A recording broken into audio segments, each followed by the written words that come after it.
Et maintenant, on continue en zone libre avec celle de notre invité fil rouge. Entre populations indigènes chassées et forêts amazoniennes dévastées, le trafic de cocaïne fait des ravages en Colombie. Pour en savoir plus, notre globe-trotter, Bernard de la Villardière, s'est mis sur les rails. En garde.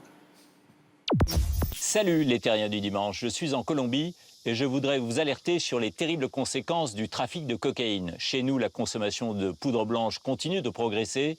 Ici, c'est la violence qui explose et chaque jour, un peu plus de forêt amazonienne qui est détruite. Direction Apartado, au nord de la Colombie. Dans cette ville de 170 000 habitants, la guerre de la drogue touche toute la population. Et les indigènes en sont les premières victimes, à cause de l'emplacement stratégique de leurs terres.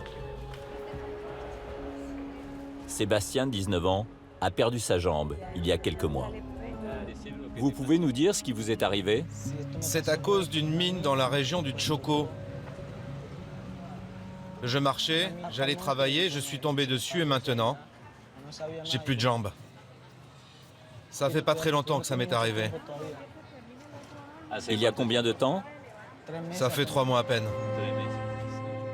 Avant l'accident, le jeune homme et sa famille vivaient dans une forêt au sein d'une réserve indigène. À cause des narcotrafiquants, ils ont été arrachés à leurs terres. Pourquoi posent-ils des mines? Que veulent-ils? Que les indigènes s'en aillent? Oui, ils veulent avoir le territoire, les zones des indigènes. Pour eux, c'est un chemin qui permet de faire passer la coca. Ah d'accord, la coca passe par là. Oui, il y a 2 groupes qui se battent. Un groupe qui ne veut pas que l'autre rentre sur son territoire, et nous on est au milieu, donc on est pris en otage. Le clan du Golfe, le cartel le plus dangereux de Colombie, mène ici une guerre silencieuse et meurtrière pour le contrôle de la coca. Des routes qui serviront pour exporter la cocaïne vers l'étranger. Notre équipe a pu suivre une opération de l'armée colombienne contre ce cartel.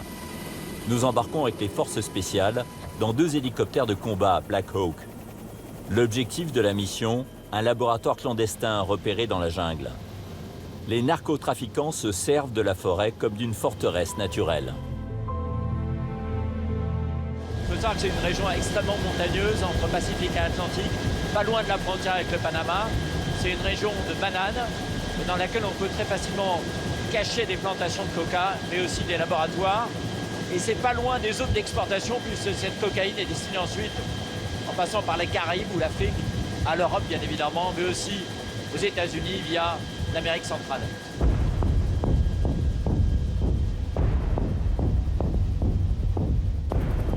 L'hélicoptère des forces spéciales s'approche de la cible. Cette unité se consacre uniquement à la lutte contre le narcotrafic. Concentration maximale. Les visages sont fermés.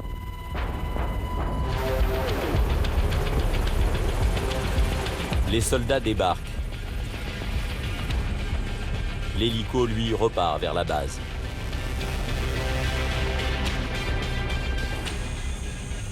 L'ascension se fait en silence.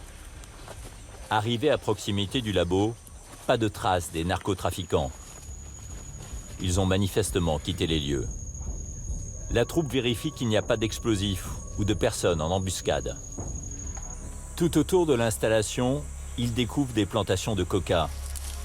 C'est pour ces feuilles que le sang coule en Colombie. Les forces spéciales vont les arracher une à une pour priver le cartel de sa matière première. Des lieux comme celui-ci, il en existe des milliers dans la forêt colombienne. Depuis la signature des accords de paix avec les FARC, ils ont même augmenté. Les surfaces de plantation de la coca ont progressé de 50% et la production de cocaïne a littéralement explosé. Plus 220 tonnes entre 2015 et 2016.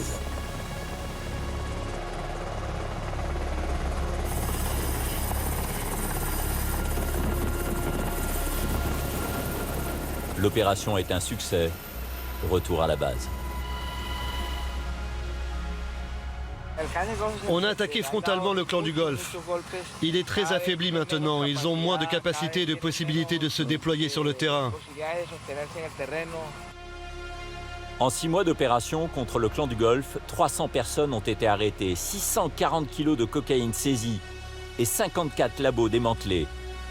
Mais la guerre contre les narcotrafiquants n'est malheureusement pas prête de se terminer. Bravo. Et bravo aux équipes de C-Prod. Alors, c'est Narcos, là. Là, c'est Narcos, mais en vrai. Est-ce que le monde est en train de perdre la guerre contre la cocaïne? Oui, je pense, depuis un certain temps en fait. La drogue, et notamment le cocaïne, c'est comme un continent blanc et on le contourne aujourd'hui. On fait semblant de lui faire la guerre, mais on ne lui fait pas vraiment la guerre. Mais en fait, ce que je voudrais aujourd'hui expliquer aux gens qui nous regardent et qui consomment de la cocaïne, c'est qu'ils sont complices de tout ça. C'est-à-dire qu'on ne veut pas à la fois être contre les OGM, pour le bio, pour la préservation de la nature, des populations indigènes, manifester pour les droits de l'homme, etc. Et en même temps, sniffer de la coke. Parce que sniffer de la coke, c'est mettre de l'argent dans un circuit sale, c'est financer ces gangs, c'est financer la mise en esclavage des paysans d'Amérique centrale ou d'Amérique latine, et notamment de la Colombie, le Pérou, etc.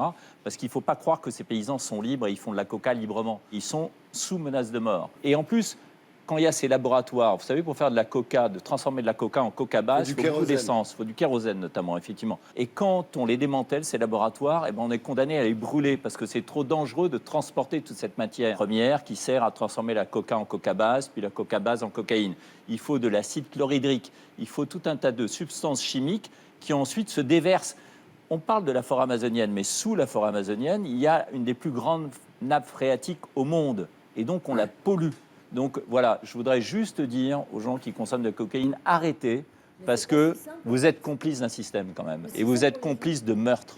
Pour les gens qui consomment de la cocaïne, c'est pas si simple d'arrêter parce qu'on sait que Mais ça bien crée sûr, une mais c'est comme addiction la absolument cigarette. folle. Ils vont très vite devenir complètement addicts et être victimes aussi de ce système-là. Bien sûr, vous Non, avez mais je raison, mais crois il y a la quand même. responsabilité individuelle de chacun, et en tout cas, cet argument-là peut leur servir Non, oui. soit à ne pas sniffer, ne pas tomber là-dedans, et puis à décrocher, entre guillemets. C'est une motivation supplémentaire. Raquel, Non, oui, le fléau, il est que, pour prendre le cas de la Colombie proprement dite, c'est-à-dire la guerre civile, entre guillemets, entre les FARC et le gouvernement, les paramilitaires, en fait, on s'aperçoit que la mafia de la drogue, elle est dans tous les camps. Les FARC vont dire, c'est le business de la drogue, c'est l'impôt révolutionnaire, je dois financer ma guérilla, donc je dois vendre de la drogue, etc.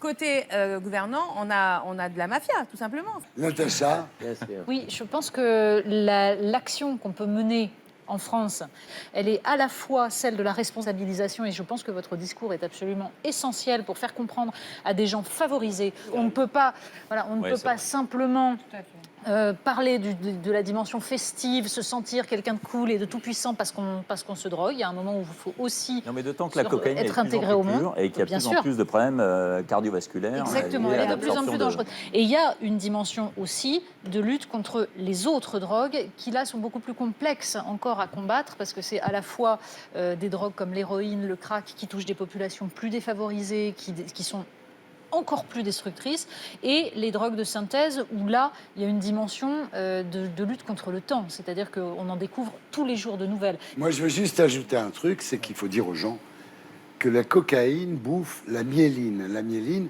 c'est la substance grasse qui entoure les neurones. C'est ce que n'a plus Bec BD. Et quand on prend de la cocaïne, on se bouffe la myéline et après les neurones se touchent, c'est la vérité, un peu comme des fils électriques qui ne seraient plus protégés. Donc si vous prenez de la cocaïne, vous vous niquez le cerveau.